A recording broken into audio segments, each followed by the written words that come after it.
Do you know one of the four tales of wind, stars, sea, and homecoming? Mine is the tale of sea, human. Would you mind telling it to me? I would be happy to do so. This is the tale of sea, told in my own words, as it was told to me by my teacher in his words, and to him by his teacher in his words.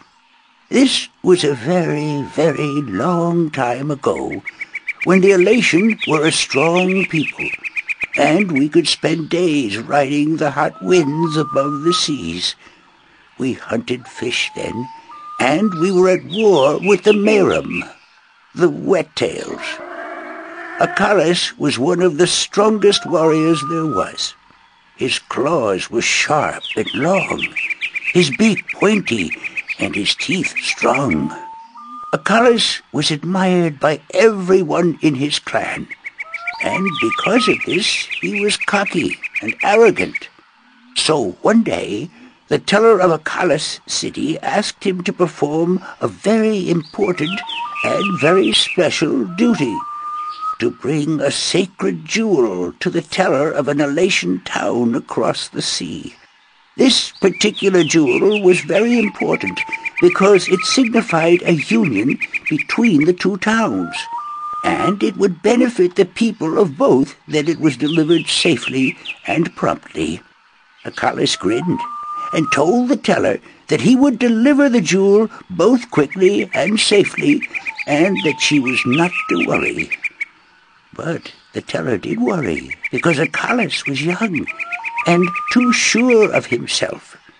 But she wanted to test him, and to teach him that sharp claws, a pointy beak, and strong teeth are not all a warrior needs, that a warrior must also be wise and careful.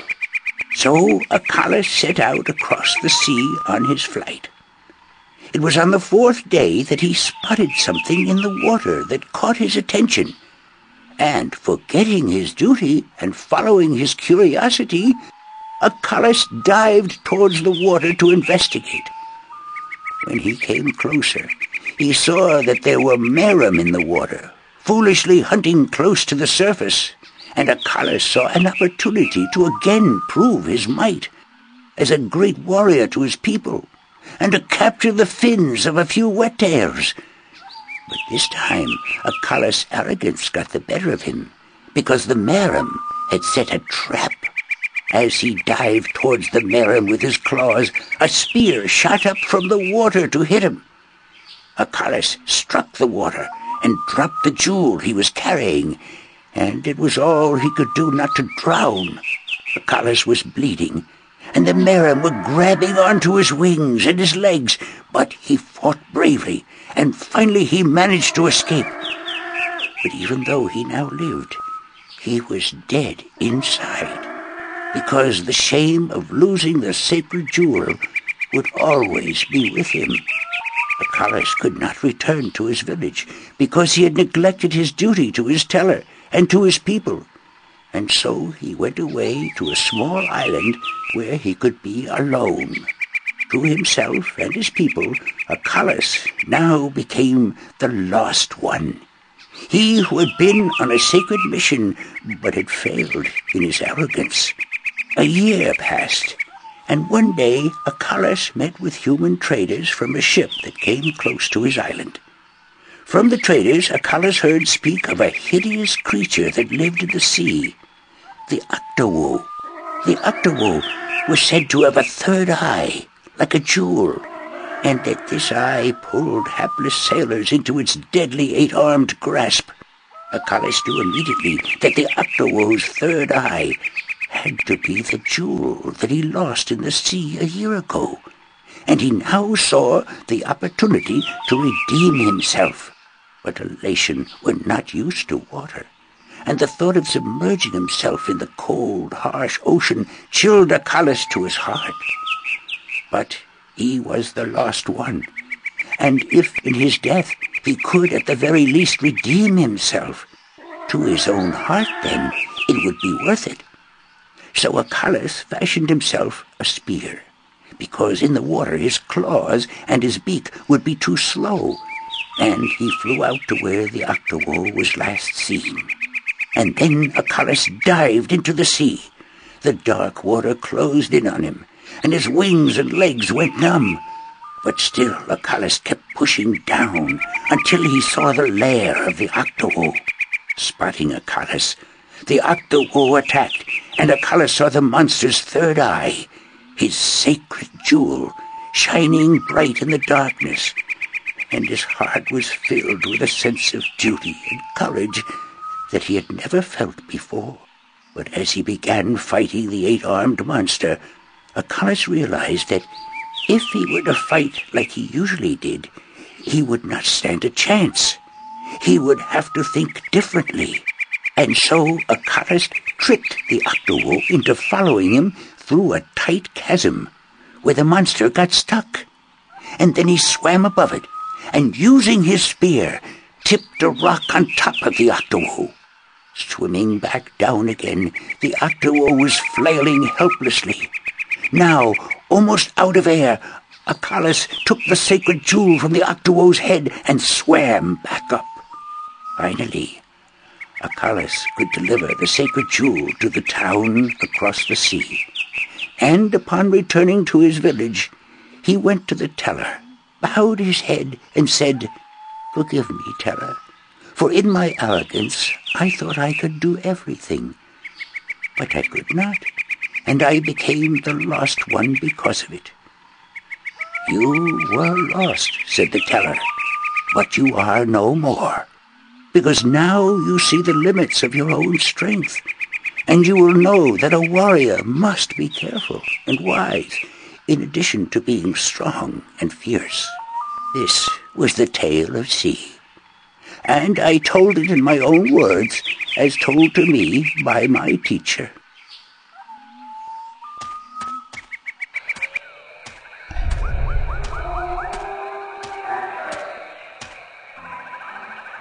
Do you know one of the 4 tales of winds, stars, sea, and homecoming? Mine is the tale of winds, Windbringer. Do you wish to hear it? Very much. Then I shall tell it. This is the tale of winds, my tale, and I pledge to tell it in my own words, as told in turn by my teacher. In the village of Karan, in the mountains of tall winds, there lived a young Alatian woman named Iwana. Iwana had one desire above all others, to soar higher and farther than anyone else. And even though her wings were no broader, nor her body sleeker than anyone else's, she pursued this foolish desire without rest. And as time passed, she did soar higher, and she did fly farther than the other young Alatian in her village. And her name became known far and wide amongst the tribes of the mountains of tall winds. But still, Iwana was not happy. She was not happy because, in her vanity, even though she was a better flyer than almost everyone else, and to her eyes, she was still not good enough. She wanted to be so much better than anyone else that she would be remembered for all time as the best flyer amongst all the Alatian. And so one day, Iwana decided to climb to the top of Mount Bakta'ana, the Tower of Light, and to soar from those giddy heights to the ends of the world. Her friends and her family pleaded with her not to, because every Alatian knew that to soar from such heights was dangerous, that at such heights the air was thin and the winds treacherous. But Iwana would not listen, and on a cold and clear morning she climbed up the Tower of Light to the rock and the ice at the very top. From there she could see to the ends of the world, and it brought tears to her eyes to know that now, finally, she would be greater and better than any Alatian before her. And so Iwana spread her wings and leaped off the mountain. Those who watched her from far below said that for a split moment Iwana soared, and she soared higher and farther than any Alatian before or since.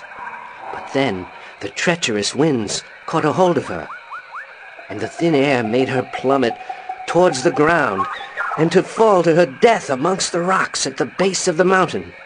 In her vanity, Ioana could not see beyond her desire to be the very best.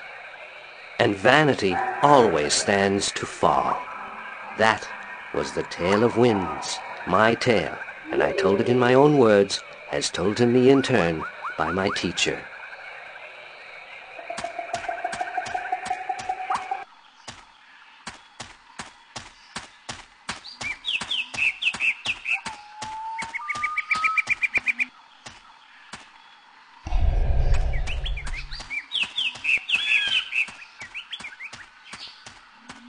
Are you ready for the questions now? Yes, ask me the questions. In the Tale of Winds, which mountain did Ioana fall from in her vain attempt to fly higher and further than anyone else? Mount Bactaana, the Tower of Light. That is correct. In the Tale of Stars, what did Mona see in the sky that helped her find her way home? The spirits of 5 tellers. That is correct. In the Tale of Sea, what creature did the Lost One battle in his quest to recover the sacred jewel? The Octawo. That is correct. My final question to you is this. In the Tale of Homecoming, what was given to Moran by his teller when he returned from his pilgrimage? A broken pot, to teach him that absence may break a heart in two. You have correctly answered all my questions, and so have proven your knowledge of the 4 tales.